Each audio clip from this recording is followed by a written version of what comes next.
Olá, damos as boas-vindas ao nosso podcast em alusão aos 60 anos do curso de jornalismo da Universidade Federal do Ceará, que será comemorado no dia 12 de novembro de 2025. Eu sou Jonathan Borges. E eu sou Ícaro Santiago. E nós somos estudantes do curso de jornalismo. Eu sou do 6º semestre, o Jonathan é do 8º. E estaremos com vocês durante o nosso 5º episódio, que será dedicado à 5ª década vivida pelo nosso curso, que vai de 2005 a 2014. Esse que foi um período marcado por desafios, né, Ícaro? Sim, e para ajudar a recuperar esse período que foi essa década do nosso curso, temos a honra de receber 2 entrevistadas muito especiais que foram alunas do curso durante essa 5ª década de funcionamento. A Mariana Lázari. Olá, gente. Olá, muito obrigada pelo convite. E a Kilvia Muniz. Tudo bom, pessoal? Uma honra estar aqui de volta na minha universidade para relembrar um pouquinho. Faz um tempo, mas acho que a gente teste da memória. Chegar lá. Gente, sejam muito bem-vindas e muito obrigado por toparem o nosso convite. Eu também. Fiquei emocionada só de pisar nessa calçada aqui, já foi emocionante. A gente convidou vocês aqui para que a gente possa conversar um pouco sobre essas experiências em sala de aula e vivências que vocês tiveram também dentro e fora do curso. É isso. Mas antes, a gente gostaria de apresentar a vocês rapidamente. Mariana Lázari é jornalista graduada pela Universidade Federal do Ceará em 2010, com MBA em Marketing, Comunicação e Mídias Digitais pela Estácio, e está em redação jornalística desde a época da faculdade. Foi estagiária e repórter de cidades do jornal Povo, de 2010 até 2014, quando foi convidada para assumir o cargo de editora adjunta na mesma redação, atuando na gestão de conteúdos de cidades do jornal impresso do portal. Desde 2019, está na redação do Sistema Verdes Mares. Atualmente, exerce o cargo de supervisora de jornalismo do Diário do Nordeste, sendo uma das responsáveis pela edição de conteúdos e gestão da equipe de produção Hard News. Kilvia Muniz se formou em 2006 na UFC, no curso de Comunicação Social e Jornalismo. Trabalhou quanto estudante na TV Ceará e na assessoria à maternidade Escola Assis Chateaubriand. Depois de formada, foi contratada como repórter da TV Diário, onde ficou por 13 anos, e depois passou para outro veículo do Sistema Verdes Mares, a TV Verdes Mares, onde está há 5 anos. Tem 9 prêmios de jornalismo, a maioria em telejornalismo, como Gandhi, MP, Prefeitura de Fortaleza, CDL, ABMEC, CAL e Vladimir Herzog. E dadas as devidas apresentações, a gente vai começar a nossa entrevista. Mais uma vez, muito obrigado pela presença de vocês. Eu queria começar perguntando como que surge a escolha, o pensamento, essa decisão de cursar comunicação social e como surgiu essa decisão. Queria que vocês contassem um pouco sobre isso, Mariana. Bom, eu volto a dizer, é uma honra mesmo, obrigada pelo convite. Eu fiquei muito emocionada, muito surpresa. É até meio uma responsabilidade representar uma década, né? Assim, eu vou contar um pouco da minha experiência, mas acho que, como vocês disseram, foi um período, né, muito movimentado, muitas coisas aconteceram, mas a minha história com jornalismo é desde sempre. Eu sou daquelas que, quando criança, lia o jornal impresso, né? Eu amava o jornal impresso, então eu cresci para ser jornalista. Eu acho que eu não me enxergo em outra profissão ainda hoje, assim, 15 anos depois da formatura.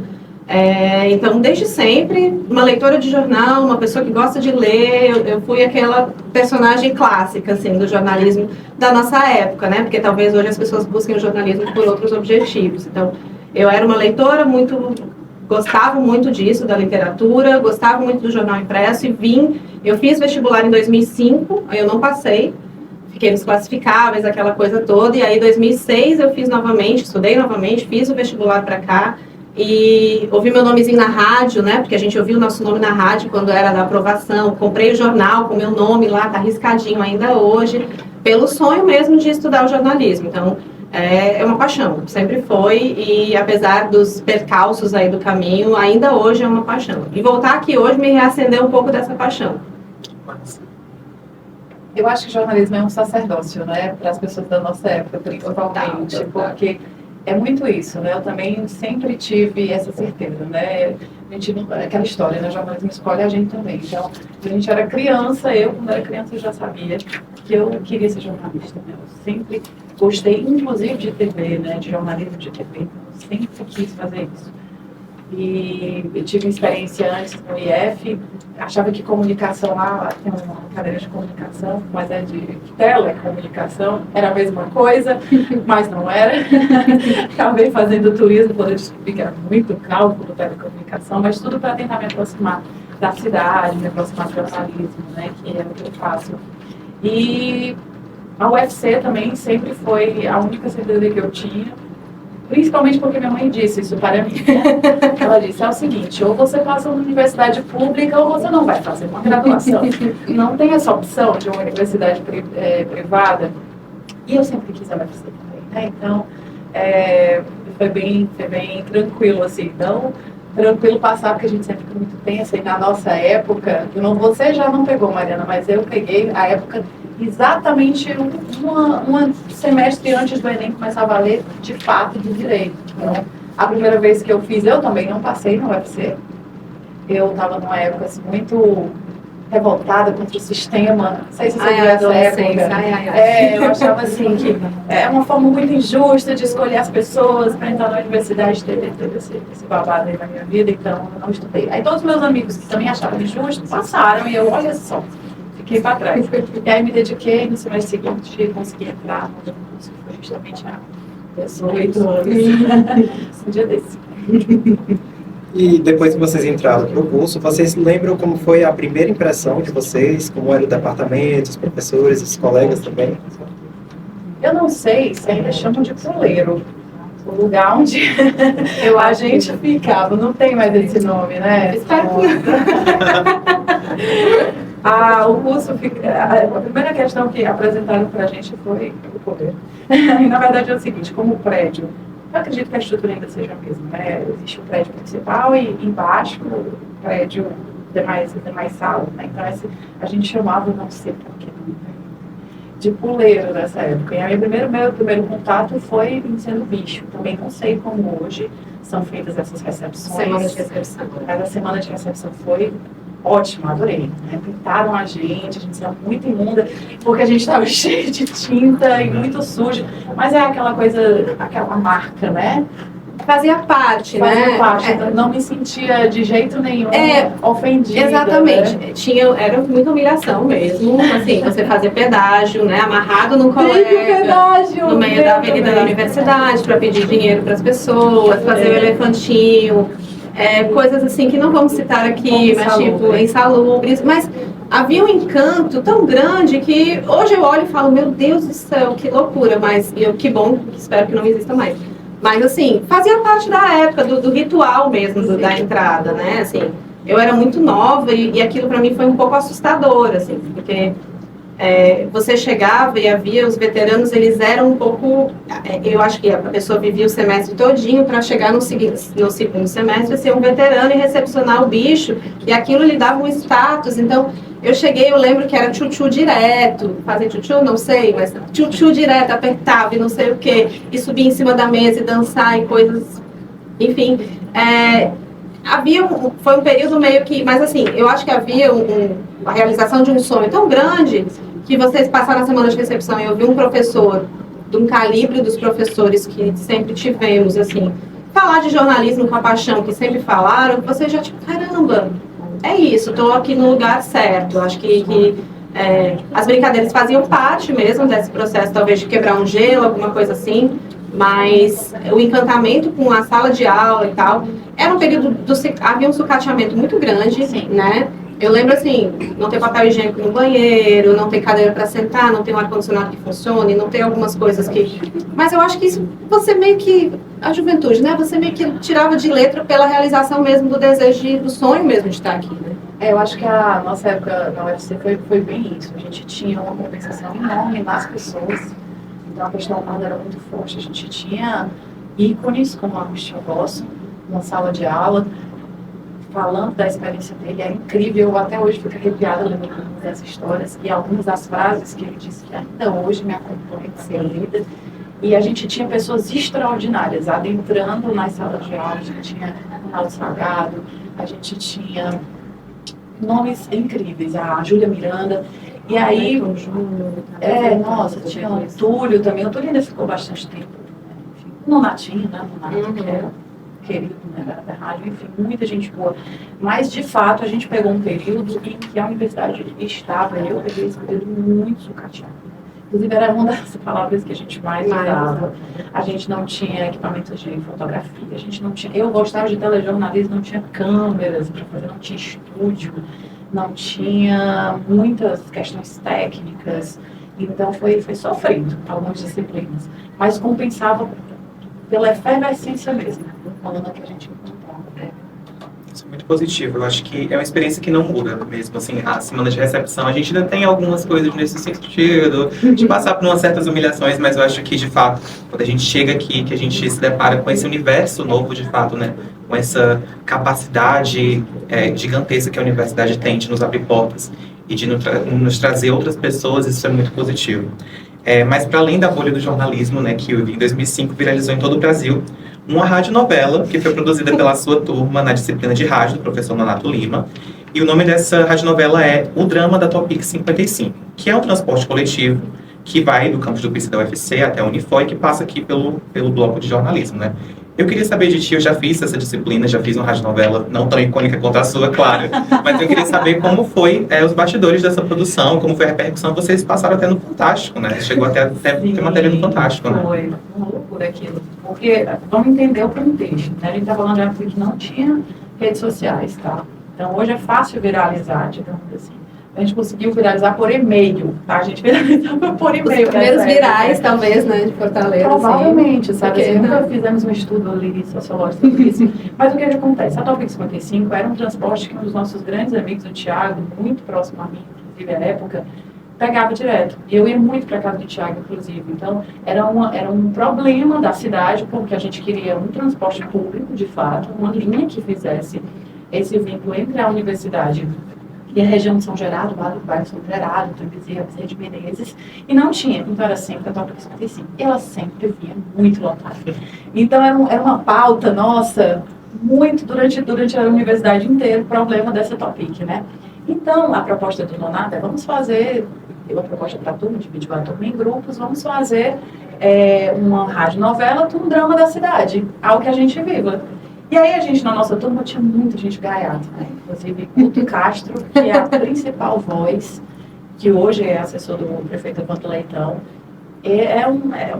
Assim, muito criativo. E tinha a Luciana Freire, muita gente massa com quem a gente ainda tem contato, e a Raquel, e a Natália, e a Deise. Enfim, aí a gente se reuniu e aí a gente vamos falar da Topic, né? Porque o Thiago todo dia reclama dessa Topic, para vir para cá. Vamos falar da Topic, então a gente sentou na escada aqui, primeiro andar, e pensamos muito rapidamente, tu vai ser quem? Não, tem que ter a pessoa do Bubulim. Nessa época tinha muita gente que pediu também fazer venda de terapia do riso nos ônibus e tal. Tinha gente que cantava forró desafinado, enfim, fomos montando rapidamente e fomos fazendo estúdio porque era uma disciplina, era uma aula. E gravamos aquilo ali de uma vez. Né? Quem ouviu, assim, foi um roteiro que a gente pensou, estruturou, mas foi nascendo na hora. E até hoje a gente não sabe quando saiu de dentro do estúdio, porque não foi nenhum de nós. Não. Foi gravado, sim, para a disciplina, para o Nonato. Então, de alguma forma... E não existia grupo de WhatsApp, não tinha nada. A gente não sabe como. Alguém ouviu, achou engraçado, não sei como foi. Tudo bem, tá perdoado. E saiu da universidade e acho que mandou para alguém por e-mail. Começou assim. Quando passou alguns meses, passaram-se alguns meses, nós começamos a receber esses e-mails encaminhados do Rio Grande do Sul, com o drama da Topic 55, a nossa voz. Então, eu conversando à época, eu fazia assessoria de comunicação estagiária, ainda estudante, e fazia assessoria de comunicação numa agência de comunicação, e eu era estagiária e eu tinha como meu mentor direto um jornalista diário do Nordeste, o Aécio. E aí eu comentei, Aécio, você nem sabe, a gente está com uma questão, ficamos assim, impressionados, mas chateados, porque tem um áudio nosso circulando, chegando por e-mail, mas não tem autoria, ninguém diz de quem é. O crédito não veio junto, o crédito. Aí o Aécio, menino, que história interessante essa de vocês, vou fazer uma matéria para o Diário do Nordeste, falando sobre a importância da autoria, do respeito à autoria, e aí aproveita e fala do drama, as pessoas querem a Topic e tal, não sei o quê. Diário do Nordeste fez, a vez Maris viu. E achou interessante o tema, até também para falar do problema público, né? Sim. Da falta de transporte. Que era o objetivo inicial da Exato, né? Porque é isso, o jornalismo é muito fantástico por isso, né? Ele nasce de uma dor real e a gente tem N formas de trazer essa dor para as pessoas, né? N formatos, inclusive a comédia. O cearense é muito bom nisso, né? Em transformar a dor na comédia. E aí a TV diz mais, ou seja, o jornalismo local fez uma matéria falando sobre isso com a Valine Frota. Muito legal a matéria, inclusive. A TV Diário viu também. Aí a Soraya tinha um programa chamado Tarde Livre, aí fomos nós todos também Tarde Livre, sentamos ali, sabe? É muito engraçado isso, porque nós éramos 7 que fizemos sentamos na roda ali do programa. Não tem um arquivo isso. E aí conversando com a gente, as pessoas ligando, um topic aqui, não sei o quê. E aí o Fantástico se interessou pelo tema. Olha como cresce. É impressionante. E engraçado eram as nossas mães assim, sério? Até o Fantástico, um negócio desse, assim, tipo... Mas foi muito engraçado. E aí foi muito bacana, experiência muito bacana. E o que eu acho mais engraçado é que de vez em quando volta. Algumas pessoas começaram a se apropriar. Tipo, o Suricate fez uma versão que acho que hoje é a mais famosa. A gente era só um áudio, né? Então o Suricate ele ilustrou, né? Ilustrando.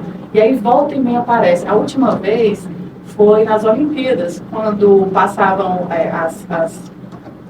as composições de atletas foi em Paris, né, lá todos saindo nos barcos, aí botaram o áudio, vai passando, não sei o que, porque era lotado aqueles barcos.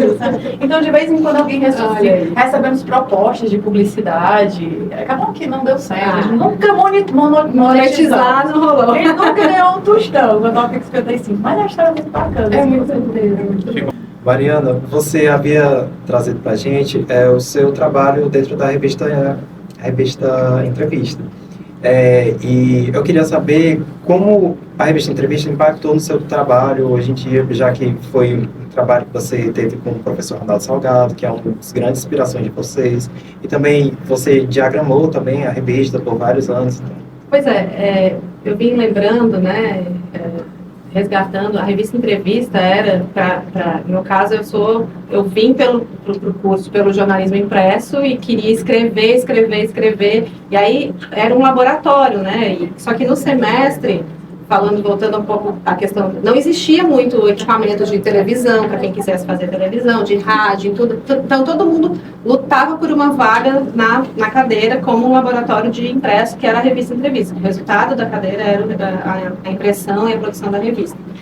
E, gente, era mergulhar na vida de uma pessoa de uma forma inacreditável, assim, a forma como o Ronaldo Salgado, que depois foi meu orientador de monografia e transformou tudo que eu sei de jornalismo, veio dali, muito do que eu sei de jornalismo de cidades veio dessa experiência, mas ele transformava a produção de uma entrevista e a construção de uma pauta num processo de aprendizagem gigantesco. Então a gente passava o semestre inteiro com uma equipe, que eu era uma equipe com outras 2 colegas, a Narjara e a Emília, nós produzimos a entrevista da Samantha Max, e que é muito curioso, um parênteses, porque ela era do Sistema Verdes Mares, e quando eu cheguei ao Sistema Verdes Mares, eu via ela e falava, gente, eu preciso dizer para ela que a gente já se conhece tudo. E eu fiquei nessa, tipo, vou dizer para ela, ela saiu do Sistema Verdes Mares, eu não encontro mais com ela, e eu não disse para ela, Samantha, lhe conheço, lhe entrevistei em outra era da vida, e de entrevistar a mãe da pessoa para fazer a produção da entrevista, de ir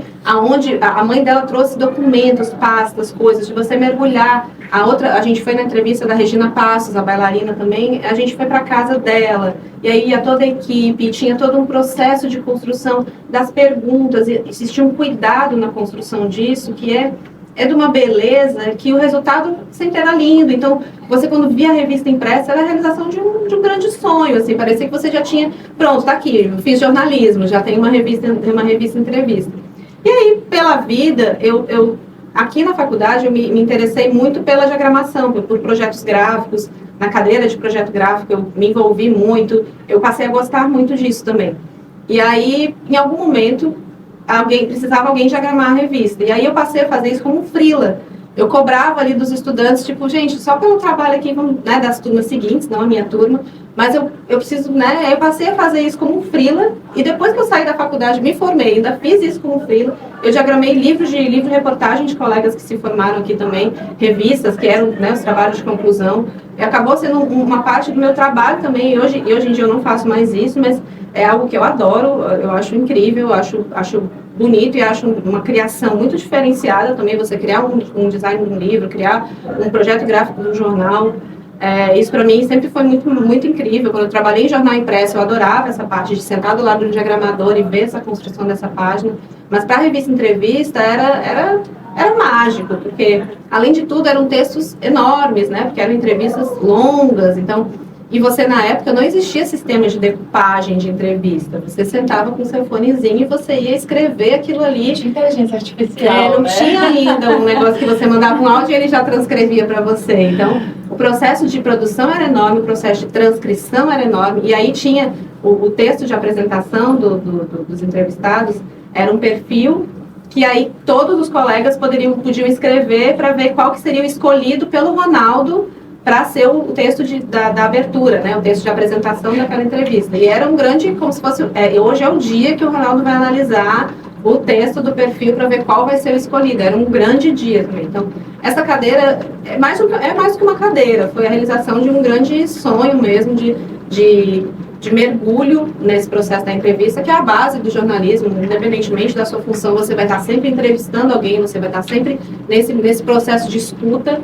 A revista Entrevista, e o Ronaldo sempre me ensinou a escutar, a parar, olhar para uma pessoa e ouvir o que aquela pessoa tem a dizer, porque a sua pergunta era uma pergunta, né? Era uma parte, claro, era construída coletivamente, era algo muito importante, porque era a condução da construção dessa vida dessa pessoa, mas o importante era você parar e ouvir, e a revista, ela respeitava as pausas que a pessoa faz, o suspiro que a pessoa dá, a expressão que a pessoa faz na hora de dar uma resposta.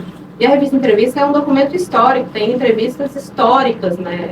Você chegava ao curso e você via que tinha entrevistado personagens políticos, artísticos, culturais do Estado, do Brasil, nomes, assim, realmente muito importantes, e você ficava, meu Deus, vai chegar o meu momento, esse momento vai chegar. Então, para mim foi uma grande realização, e depois ser diagramadora, Ave Maria, foi estar do outro lado e conseguir ler, né? Porque eu li em primeira mão as entrevistas quando os colegas mandavam, então era um grande prazer, assim. Eu tenho essa honra no meu currículo ter essa parte aí de ter sido diagramadora de algumas edições da revista, além de ter sido entrevistadora. E assim, é muito interessante que eu não fiz no laboratório de Salgado da revista Entrevista, porque na minha época eu praticamente não tive telejornalismo, por uma série de circunstâncias.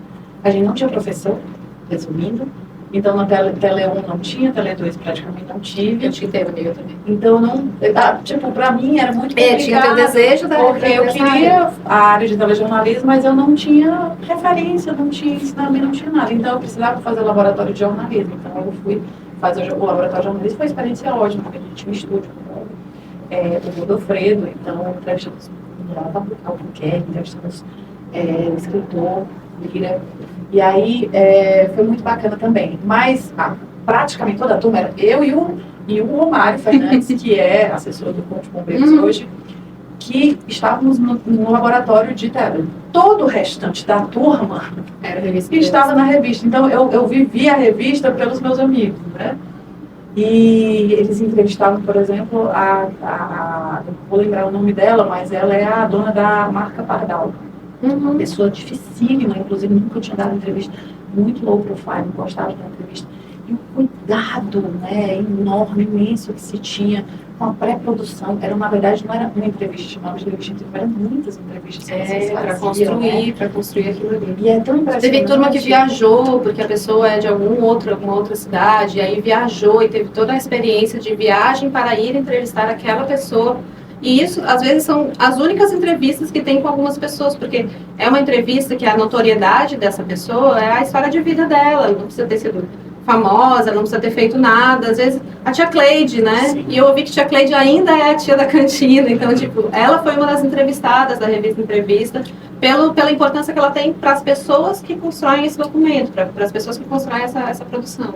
E o que eu acho incrível, eu acho que fica aí de ensinamento até hoje para nós, profissionais, estudantes, o olhar para essa pessoa, o enxergar a pessoa que está ali do outro lado. A gente faz um jornalismo, eu faço um jornalismo de TV, que é um jornalismo que tem que ser muito dinâmico, tem que ser muito rápido. A gente vive hoje uma realidade que as notícias, elas se atropelam, elas estão sempre um break news na frente do outro. Você que trabalha no digital hoje fortemente faz ainda, entende isso daí. Mas esse olhar humanizado, esse olhar de mesmo sendo rápido, mesmo precisando de uma resposta, às vezes a gente quer uma resposta para agora, né? E que seja coerente, que esteja dentro que caiba naquele que caiba naquele espaço, que caiba naquele tempo, né? Mas ainda assim te ajuda uma base dessa de, no teu caso, 15 anos, no meu caso, 18 anos, né? sempre mesmo rápido você tem a capacidade de ver quem você está entrevistando, né? Para além da resposta da pessoa específica que você quer. Eu acho ótimo o relato de vocês, porque infelizmente eu não tive a oportunidade de fazer uma revista entrevista, mas todas as vezes que eu escuto histórias de bastidores, sempre são histórias maravilhosas e com muitos elogios. Kilvia, antes de você se tornar repórter de TV no Sistema Verdes Mares, você atua na condição de jornalista terceirizada na UFC TV, que é o canal institucional da UFC. Eu também passei por lá, um lugar incrível. Mas como foi para você ter essa experiência de trabalhar dentro da própria universidade, desse outro lado, sabe? Na realidade, era o oposto, né? Uma da outra. Eu estava numa TV comercial, um turno, e estava numa TV universitária em outro turno. Os ritmos completamente diferentes, as perspectivas completamente diferentes, e me dava esses dois lados, né? Que era importante para a minha formação, inclusive a época profissional. Enquanto na TV Diária estava cobrindo factual, estava cobrindo a cidade, estava cobrindo política, economia. Nós de TV, nós somos generalistas, então a gente não se aprofunda muito, não dá para setorizar, né? Alguns jornalistas conseguem, existem nichos para isso, mas na maioria dos casos nós somos generalistas. Estou hoje falando de cultura, daqui a pouquinho vou falar de cidade, daqui a pouquinho vou estar falando de economia e a gente segue. E o ritmo de entrega muito rápido, então, eu acredito que, estou tentando lembrar os turnos, meu Deus, de manhã eu estava na FCTV, à tarde eu estava na TV Diária, era isso.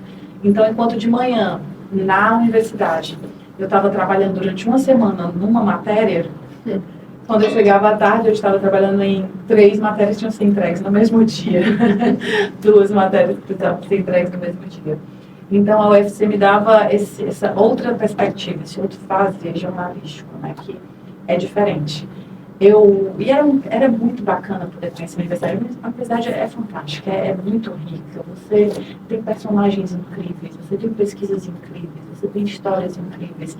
E conseguir percorrer nós aqui, enquanto estudantes de jornalismo, enquanto profissionais de jornalismo, a gente fica aqui no CH, que já é ótimo. A gente tem a pessoa da psicologia, a gente tem a sociologia, a gente tem aqui embaixo o direito descendo.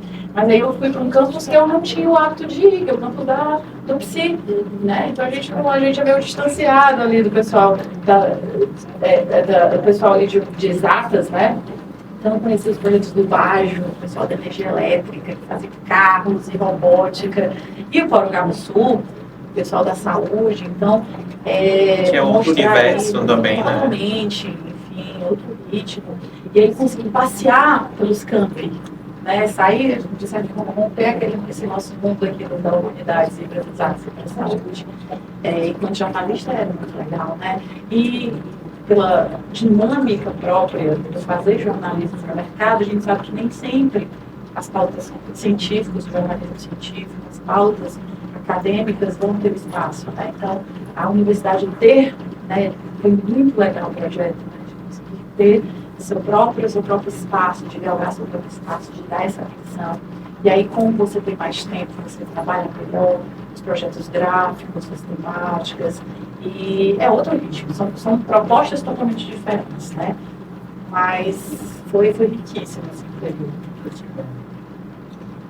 Vocês trouxeram para a gente, nessa conversa, a relação que vocês tiveram com alguns professores que marcaram vocês, como o Ronaldo Salgado, o Agostinho Golson. Então, eu queria saber como vocês lidavam com os professores naquela época, se era uma dinâmica diferente que vocês veem hoje em dia. Como era que vocês lidavam? Com admiração. Um pouco de medo, às vezes.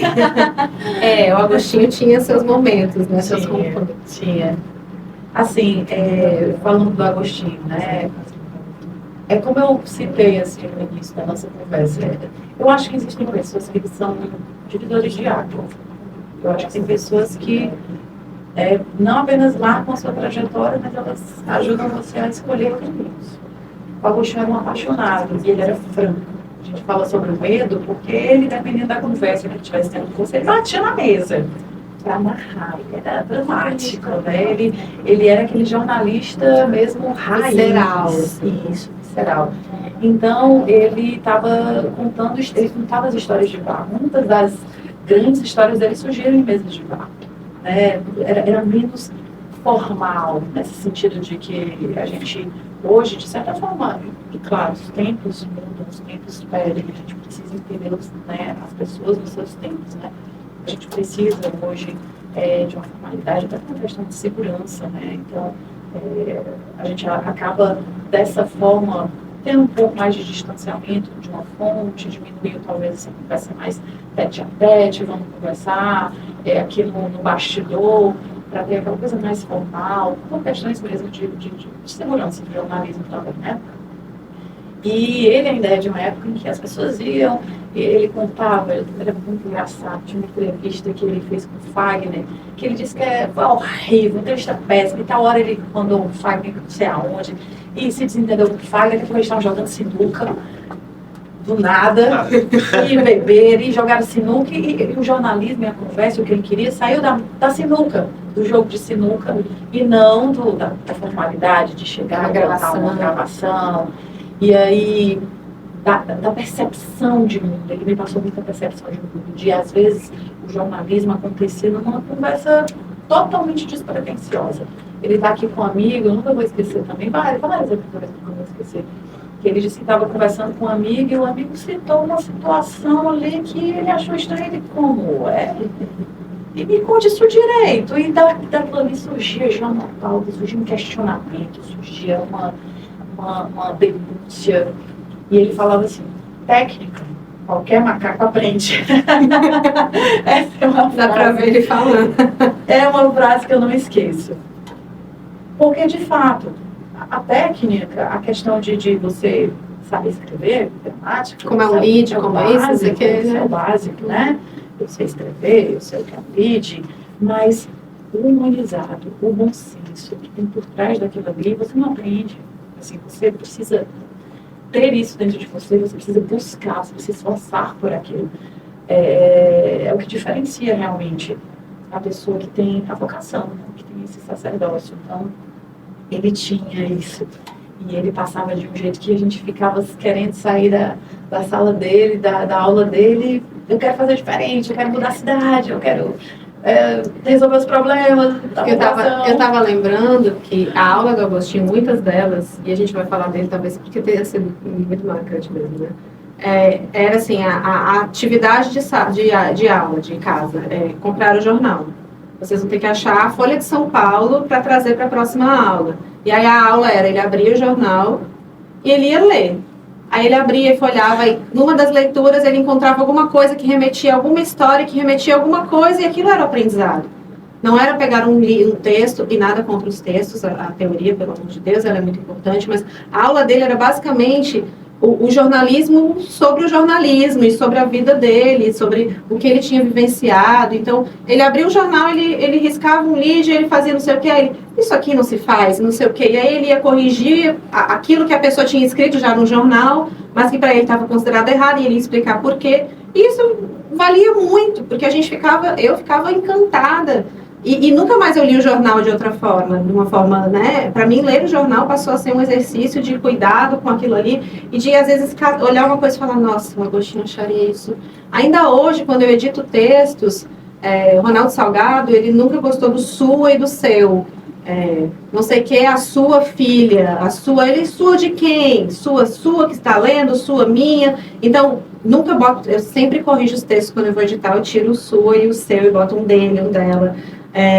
Água, não existe sinônimo para água, que o Agostinho falava, não existe o líquido precioso, não vai botar um... Aí ele falava isso e você ficava tipo, realmente, se eu for escrever sobre água, eu vou ter que chamar de água todas as vezes, porque essas metáforas e essas coisas que ele usava para falar da mãe, não existe sinônimo de mãe, mãe é mãe. E esse tipo de lição, hoje ainda, 15 anos mais, né, porque desde o começo da faculdade, quando eu vou editar um texto de alguém, eu fico, nossa senhora, não pode ter um seu, um sua, não pode ter um fala. Né, os verbos, não você botar uma aspa, fulano falou fulano. Falar é uma coisa natural, todo mundo fala. Você tem que dizer o que essa pessoa está fazendo. Ela está declarando, ela está afirmando, ela está confirmando.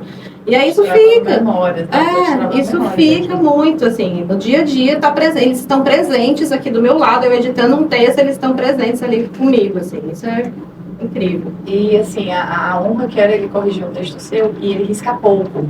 Porque ele sempre fazia a gente escrever. Ele temas, a gente sempre levou a gente, por exemplo, para uma exposição, a gente tinha que escrever sobre o que a gente estava lendo. É uma escrita cultural, uma escrita artística, e aí ele sempre mandava a gente escrever, e aí ele corrigia. Aí o temor, assim, tremendo, entregando folha de papel para ele fazer a correção, e os primeiros textos os primeiros textos estavam tudo errado, estava tudo, era de coisa vermelha. Os últimos ainda tinha também coisa, porém ia melhorando. E você vê isso, assim, a vontade que você tinha de vou escrever melhor, vou escrever de um jeito, de fato, que alcance as pessoas, que as pessoas entendam e que o Agostinho goste. Então, ótimo. Eu adoro falar de professor porque é muito isso que você falou, Mariana. Ele sempre vai estar com a gente. Sempre vai ter uma vozinha ali no fundo da cabeça que vai ecoar. Vai dizer, não é desse jeito, não é dessa forma. Uma história bem rápida, assim, particular minha. A minha turma, 2022.1, a gente tinha um professor que era muito rígido com a gente, o Ismar Capistrano, que nos deixou recentemente. E assim como o Agostinho, acredito que muita gente aqui do jornalismo tem história com ele. Também. Eu lembro que... Não foi. Eu lembro que em uma das nossas correções de texto, ele acabou com a gente. Falou, nossa, como é que vocês passaram no Enem? Que é isso? Isso aqui é péssimo, sabe? Assim, correções bem assíduas mesmo. E eu lembro que já no 6º semestre, depois que ele iniciou o tratamento dele contra o câncer, ele corrigiu outros textos da gente. E teve um momento muito fofo na nossa turma que foi... Ele parou e falou assim, gente, estou muito orgulhoso de vocês. Sabe, eu acho que isso ficou, assim, aqueceu o nosso coração. Porque a gente viu o Ismar como essa figura muito fria, muito, um professor que vai acabar com a gente. E ele acabava mesmo, mas eu acho que ele acabava na intenção da gente se reconstruir sempre, né? Mariana, eu queria perguntar para ti, em relação a uma conversa prévia que você teve com a nossa produção, em relação ao trabalho de campo, né? Ao jornalista ir às ruas e fazer as pautas. E eu gostaria de saber, sim, se você acha que hoje em dia isso é diferente de quando você entrou no jornalismo e dos seus trabalhos, dos seus processos. Você acha que, de fato, cada vez menos os jornalistas têm ido à rua? E como você pensa nessa relação, principalmente para os estudantes? A gente tem que pensar qual jornalismo, né? Porque a gente se formava e hoje em dia a gente se forma mais ainda para ser muitas coisas. Então, dependendo da plataforma que você for atuar, você precisa ir para a rua, você precisa estar na rua. Não há algo que você possa fazer de um escritório, de uma sala, alguma coisa assim. Obviamente, os processos mudaram, a tecnologia veio para facilitar muitas coisas e que bom que ela existe. Não precisa mais decupar páginas e páginas de texto, você pode apontar com a IA, por exemplo, mas o humano, ele está presente, ele vai ser a base de tudo sempre. Independentemente da plataforma, a gente precisa ouvir alguém, a gente precisa conversar com alguém, a gente precisa saber o que alguém tem a dizer sobre a cidade, sobre um procedimento, sobre um processo, sobre um local, uma outra pessoa, qualquer coisa assim. Então, a escuta, a presença, seja ela mediada por algum tipo de tecnologia, ou seja ela presencial, né, humana, ela vai estar sempre ali, ela não vai mudar. Obviamente, o tempo da coisa é outro, né? A comunicação, ela precisou ser mais atualizada do tipo, a coisa precisa ser agora, isso precisa ser publicado, isso precisa ir ao ar, isso precisa estar em algum lugar, né? Postado em algum lugar rapidamente, porque o papel do jornalismo é que, de alguma forma, todos estão postando, todos estão divulgando, mas o jornalismo ele se diferencia pelo respaldo que ele tem, pela experiência que essa pessoa tem, pelo estudo que essa pessoa esse veículo, alguma coisa assim tem. Então, mudou, obviamente, né? O tempo faz com que a gente precise encurtar as distâncias, então muitas vezes as distâncias são encurtadas pelo WhatsApp, por um vídeo que você vai mandar, me manda um vídeo, me manda um áudio, faz assim, não sei o quê.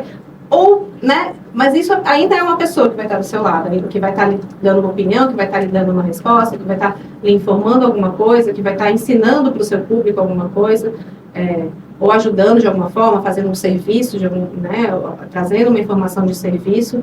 Então, os procedimentos mudam. Na faculdade, a gente passava uma semana, fazia aula de fotografia, você ia para o centro, ia flanar, você ia vivenciar. Eu nunca esquecerei uma aula que tive, né, para voltar a falar da universidade, assim, uma aula que tive com o professor Wellington Júnior, que dava a cadeira de semiótica, que foi um passeio pelo centro. Aí você pensa, mas passear pelo centro, né, que besteira, mas eu nunca mais olhei para o centro, para as construções do centro, para as dinâmicas do centro, da mesma forma como eu olhava antes. Essa aula que foi um passeio, que poderia ser algo banal, né, besta, e não poderia ser tipo assim, vamos encher uma linguiça e botar um passeio aqui. Não, foi uma aula mesmo de observação, de mudar o olhar, mudar a sua escuta, o seu olfato em relação a alguma coisa, porque aquilo é observação, aquilo é semiótica também. Então, essa transformação, o professor Wellington uma vez levou a gente para o MAUC para uma exposição e aquilo era a aula, era vamos observar essa exposição. Você produzia alguma coisa depois, um relatório? Tinha, claro, tinha que ter uma forma de avaliar aquilo de forma prática, mas a vivência, o estar nesse lugar, mediado por pessoas incríveis que eram esses professores, que com certeza ainda são, né? Mas isso transformou e isso me lembra sempre quando eu preciso tem que entrevistar uma pessoa, pois vamos tentar fazer diferente, vamos tentar, na realidade, às vezes, do digital, vamos tentar ligar no lugar de só mandar uma mensagem, né? Vamos tentar ouvir pelo menos a voz dessa pessoa, vamos tentar, quando for possível, ir a esse lugar para ver essa situação presencialmente, né? Porque o online, ele é rápido, ele depende dessa agilidade. A TV já tem, depende dessa imagem, né? E aí essa imagem, às vezes, chega também de outras formas para vocês, né? Com certeza. E, assim, é engraçado a gente falar sobre isso, porque quando se começou o advento dos aparelhos funcionais, meio que todo mundo agora era jornalista em potencial, né? E aí todo mundo estava fazendo suas imagens, né? E aí é aquela história, o jornalista se reinventa. Você precisa entender o que aquilo significa naquele momento, naquele recorte, e como é que você vai usar isso. Isso é história também. As pessoas poderem filmar agora com seus telefones multifuncionais a sua rua, a sua lama, o seu problema, a lotação dentro de um hospital, o seu parente que está no chão, que tem uma cama. As pessoas começaram a ir onde a gente também, às vezes, não conseguia nem institucionalmente ir. E aí, o jornalismo, ele se refez também na TV nesse sentido, porque ao invés de, eu estou substituindo a imagem de qualidade de um cinegrafista profissional por uma imagem que não tem qualidade, não é isso, você está agregando, né? Você tem um jornalista, o repórter cinematográfico, tem um cinegrafista que está ali com aquela imagem, que é a imagem profissional, e a gente sempre também vai precisar desse ser humano, com esse olhar, com esse recorte, mas você junta essa imagem, você consegue casar com a imagem que foi feita pela Maria, que tem um esgoto na porta da casa dela. E aí a gente começa a se reinventar. Por exemplo, o jornalismo de TV, ele não deixa de amor. Então, quando você fala sobre diminuir a rua, às vezes até eu queria ficar mais na redação, porque tem um banheirinho ali perto, água esse ladinho, mas brincando, o pessoal que fica na redação também trabalha bastante. Mas nós temos que estar na rua. O jornalismo não pode de jeito nenhum perder esse link com a comunidade, esse link com a cidade. Porque a Mariana colocou muito bem, quando você absorve, quando você está lá, é uma outra vivência, uma outra atmosfera, faz toda a diferença no discurso.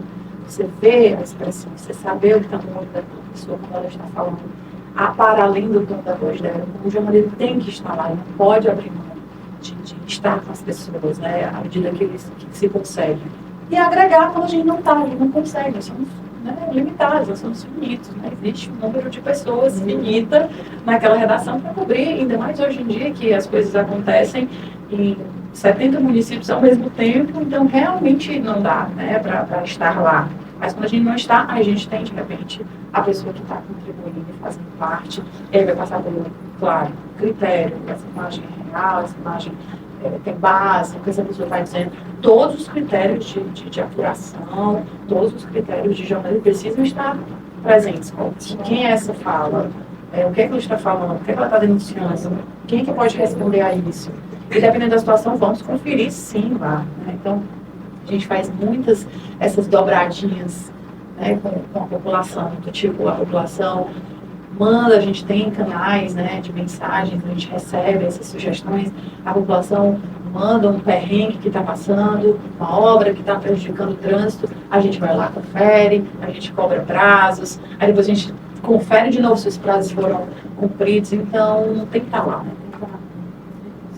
Bom, gente, quanto à formação de vocês, como vocês acreditam que o jornalismo da UFC deixou um legado para a carreira de vocês? O jornalismo na UFC, a experiência da universidade pública, os desafios da universidade pública, deixa um legado muito mais do que profissional, do técnico, né? Um legado humano mesmo. No período que eu vivi aqui, como estudante, que voltei várias vezes depois, no UFC também para emprestar várias coisas aqui, voltei muitas vezes. Aí no período de estudante, a gente pegou 2 anos greves, entre 2003 e 2006. Tanto que eu recebi meu canudo em fevereiro de 2007, na praia, e foram sendo recuperados. Então, a gente vive ideias, né? Então, são ideias que cimentam o que a gente é, o que a gente acredita, não como jornalista, mas como ser humano. Então, na universidade pública, você vive o diferente. Você vive o que você não é acostumado a ver na sua casa, na sua bolha. Assim, você vive em contato com pessoas que pensam muito diferente de você, com pessoas que pensam muito parecidas com você. Na UFC, nós éramos constantemente pressionados a pensar, a questionar. É intrínseco do nosso curso, isso sim, mas é intrínseco das pessoas, os nossos professores, os nossos amigos que passaram a nossa vida. Então, a UFC cimentou a base do que eu entendo por sociedade, por comunidade, por jornalismo, por papel social. E quando a gente consegue linkar aquilo que a gente tinha de ideal, a gente entra, eu acredito, principalmente, né, quando a gente já tem isso muito formado desde cedo, querer ser jornalista, a gente entra com essa vontade de mudar, sim. Não é um sonho, não é só uma coisa de jovem, de mudar o mundo, de fazer uma diferença. E você entra com esse sonho, você quer ser jornalista porque você quer contar uma história, você quer dar voz a alguém, você quer mudar a realidade de alguém, você quer cobrar algo que deveria ser de um jeito que não é. Você entra com esse sangue no olho, né? E a universidade pública traz pessoas que têm esse sangue no olho, reúne essas pessoas, né? Elas estão ali juntas pensando como que a gente vai mudar esse mundo. E a UFC respondia a isso. Sempre me impulsionou a querer fazer melhor, a querer traduzir esse sentimento de mudar o mundo de que forma, né? Prática, né? Então, é realmente a base, assim, do que eu entendo como profissional, assim, também pessoal, e trazendo para algumas conquistas de mudança de mundo, por exemplo, uma das principais matérias da minha história, eu fiz muito esse link, assim, poxa, o que eu queria na universidade, o que eu queria como estudante ali, eu acho que é isso. A gente fez uma matéria que é, assim, divisor de água na minha carreira, que é sobre o que foi batizada como do assédio. Uma matéria sobre o prefeito, na cidade do interior do estado de Ceará, o Puritano, que passou 3 décadas, era ginecologista, era um gestor político, passou 3 décadas cometendo abusos sexuais com seus pacientes. E o sistema abraçou essa ideia de lançar vídeos que ele gravava em 1990, 2000, com esses pacientes, ele gravava para o uso, né, dele mesmo. E esses vídeos nós conseguimos, né, acesso a esses vídeos. Então eu tive que assistir 60 vídeos, 40 deles de mulheres sendo violentadas sexualmente. Foi algo muito difícil, muito difícil. Mas essas mulheres já tinham denunciado muitas vezes e a gente tinha feito matéria de denúncia, mas era a voz delas contra a voz deles. Quando a gente conseguiu os vídeos, a gente conseguiu provar. Porque essas mulheres estavam dizendo, há 30 anos, não era 30 dias. E o sistema abraçou isso. E foi uma sequência de produtos feitos para toda a casa. Saiu primeiro no Fantástico, o Grande Guarda-Chuva, e na sequência todos os veículos, Diário do Nordeste, o G1, a TV Diário. E eu ainda era da TV Diário nessa época, mas eu fui acreditada também como repórter Fora Santo 2, mas eu e Renato Ferreira, do Fantástico, fomos acreditados como repórter. Meu foi uma matéria geral para todo mundo. E a partir dessa matéria, esse homem perdeu o carro, ele foi expulso do partido e ele foi preso, depois de 30 anos. É o tipo da história que a gente diz, não, entrei na universidade querendo fazer alguma coisa, né, que fosse pequenininha, que fizesse alguma diferença. E quando ele foi muito emocionante para mim, ver, não pela vingança, a punição, mas ver que em algum momento, mesmo que demore, alguma mulher que está sendo vítima de violência tem alguma justiça. E isso vai ajudando a mudar de certa forma, quebrar os estereótipos e ajudar essas mulheres a denunciarem. Demorou para que a voz delas não existisse, mas existiu em algum momento. E aí isso faz com que outras mulheres repensem e pensem. E eu acho que o dia, e esse tema da violência sexual contra mulheres é muito caro para mim, já fiz muitas matérias sobre isso. Eu acho que hoje é algo que a gente, por conta do jornalismo, por conta de não desistir dessas mulheres, que a gente está dando essa voz, ela já tem, a gente fala sobre a voz, mas voz ela já tem, né? Elas sempre tiveram voz, não eram ouvidas, né? Talvez ser esses ouvidos dessas vozes que já estavam gritando, inclusive, sobre isso, né? Mas a gente vai mudando, vai plantando essas sementinhas. A gente entra e tem espaço de voz, como a Universidade dessa dá. E tem espaço do contraditório, como essa Universidade dá. E tem espaço de aprendizado, de crescimento, como essa Universidade dá. É algo que realmente muda do carreiro, que faz a diferença. De pessoa, não apenas profissional. Mariana. Fiquei. É isso, eu vou assinar embaixo, porque, enfim, mas é uma transformação de ser humano mesmo, de você, a visão do que você é, os sentimentos que você tem em relação ao mundo. Foi o jornalismo de cidades, que depois, por onde passei muito tempo como repórter, que tudo que sei de Fortaleza, eu não sou daqui, então, né, eu cheguei aqui já no final da infância, começo da pré-adolescência, então, para mim, o que eu sei de Fortaleza, o que eu sei de Brasil, de mundo, nasceu aqui nessa universidade. Eu cheguei aqui, eu era um bebê cru, assim, de não entender, né, estudava em colégio particular, então é outra realidade, desse convívio com o diferente, com outras opiniões, com problemas, né? Porque muitas vezes você chega, os seus pais, sua mãe e seu pai fazem tudo para dar certo, a sua vida vai seguindo tranquilamente, os perrengues eles vão segurando para você ficar meio protegido. E na minha casa eu sempre fui muito assim, vai estudar, independentemente, o mundo estava desabando, vai estudar, vai estudar, vai estudar. E aqui você meio que, você tá sozinho, você se vê, tipo, estou sozinho, cresci, sou uma adulta nesse planeta.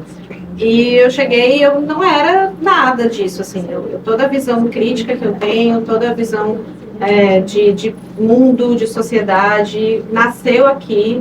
E eu sou muito grata a todas essas experiências, a todas essas aulas que eram grandes conversas, a todas as conversas de corredor, a todas as atividades acadêmicas que eram conhecer algum lugar, visitar alguém, ouvir algo, que é o que o jornalismo dá, o que a comunicação proporciona. Isso para mim foi transformador, eu sou muito, muito grata mesmo. E o resto aqui, né, falou, né, também sobre a visão de mundo. Falando de conversa, essa é uma conversa que eu gostaria que demorasse horas, mas a gente já está terminando esse episódio do podcast. Eu queria saber de vocês, em relação aos estudantes, o que um estudante de jornalismo precisa de fundamental, principalmente quando a gente fala de universidade pública como a UFC? Eu acho que é saber reconhecer a oportunidade que se dá, né? A sociedade dá essa oportunidade desse ambiente de estudo, segurar isso com muitas mãos. Se eu puder dar um conselho prático, não começar a estagiar muito cedo, aproveitar isso aqui. Eu me arrependo muito de ter começado a estagiar muito cedo, porque eu deixei de aproveitar muitas coisas, porque aí a sua rotina já muda, você se torna já parte do mercado, e o mercado ele leva muito e você vai, então desfrutar disso aqui, ver quando uma porta se abrir de um projeto, de uma iniciativa, de um outro curso, de outra coisa, vai, se joga, porque é muita riqueza. Isso aqui é muito rico e é mais do que um espaço, né? É um mundo mesmo de possibilidades de convívio, de aprendizagem, de estudo, as bibliotecas que tem, os ambientes que tem, os projetos que tem. Então, se jogar nisso aqui, abraçar fortemente esse espaço, essas oportunidades que o curso dá. Tipo, isso aqui que vocês estão fazendo, que é muito incrível, vocês estão entregando para o curso um presente pelos 60 anos que o curso está fazendo, então vai ficar, assim como as revistas e entrevistas ficaram, assim como os projetos de audiovisual ficaram algum dia, as fotografias, as monografias, os trabalhos de conclusão. É isso, assim, viver tudo que isso aqui está para viver, como diz a música, se permitir, etc. porque vale muito a pena e fica para sempre. Você vai lembrar com 18 anos, com 15 anos, com 20 anos, você vai estar aqui lembrando. Sempre você vai ter uma história para contar, vai ter uma lembrança muito boa, uma saudade, algo que ficou. É isso. Eu acho que você não pode nunca perder o primeiro olhar. Não importa quanto tempo você tem de profissão. Você tem que olhar como se fosse pela primeira vez. Olhar as pessoas, ouvir as histórias, ver o que tem por trás. Eu acho que um jornalista, um bom jornalista, ele é, antes de tudo, um ser humano mesmo. Assim. Então, a humanidade, a capacidade, a empatia. Quando você consegue se colocar mesmo, ver a pessoa assim, para além de um título, para além de um discurso, você encontra histórias maravilhosas. E é histórias, eu acho que a gente busca. Eu acho que um jornalista busca histórias, né? Busca contar essas histórias e contar da melhor forma, seja qual a plataforma que ele utilize. Então, faço totalmente minhas as palavras da Mariana, aproveitar ao máximo esse tempo aqui, absorver o máximo as pessoas fantásticas que a universidade coloca no seu caminho, dos docentes aos discentes, aos servidores. Tem gente massa em cada canto aqui com histórias fantásticas. E a gente tem que absorver mesmo, tem que aproveitar mesmo, porque passa rápido. Daqui a pouco tem umas décadas aí que te afastam da universidade, mas as lembranças com certeza ficam. Onde vocês estiverem, nunca perder, né? Esse olhar crítico, esse olhar de empatia e crítico também, né? Para que você consiga ser o que a gente deve ser, né? Esse meio, né? Que é, através de nós algo flui, né? Algo sai do outro lado e a gente é um canal, né? E que nós possamos, né? Todos nós possamos, um dia de jornalismo, 15, 18, 20 anos de jornalismo, estar sempre com esse primeiro olhar, eu acho, para conseguir ver para além da rapidez, da pressão, do mercado, dos anseios pessoais, quem está do outro lado. A gente sempre vai ter alguém igual, ou várias pessoas do outro lado, né? A gente não peça nisso. É uma pessoa que quer contar a sua história, que tem uma história para compartilhar, que tem um problema, que tem alguma coisa, que quer celebrar algo. A gente precisa reconhecer a importância disso que nos foi dado, né, em algum momento, que não é só quando o diploma chega, antes disso a gente já tem esse papel. Então é pegar isso com as mãos assim e honrar esse papel também que o jornalista nos dá. Nossa, gente, eu tô muito feliz, de verdade. Assim, foi uma honra ter conhecido vocês, Mariana e Kilvia. É sempre muito bom ter contato com pessoas que fizeram parte dessa mesma história que hoje a gente faz, que a gente vai continuar fazendo. E com isso a gente chega ao fim desse episódio, que faz parte das comemorações de 60 anos pelo curso de jornalismo da Universidade Federal do Ceará. Nossos agradecimentos também à nossa equipe, na produção, nossa estudante Camila Andrade, na captura de áudio, Manuel Honorato, na direção de imagem, Guilherme Schmidt, na captura de imagem, Guilherme Brito, na edição final, nosso estudante Rafael Feliciano, e na coordenação geral, Robson Braga. Até nosso próximo episódio. E no próximo e último episódio, seguimos na linha do tempo e vamos conhecer os caminhos trilhados na década mais recente do curso, dos anos de 2015 a 2025. Até lá!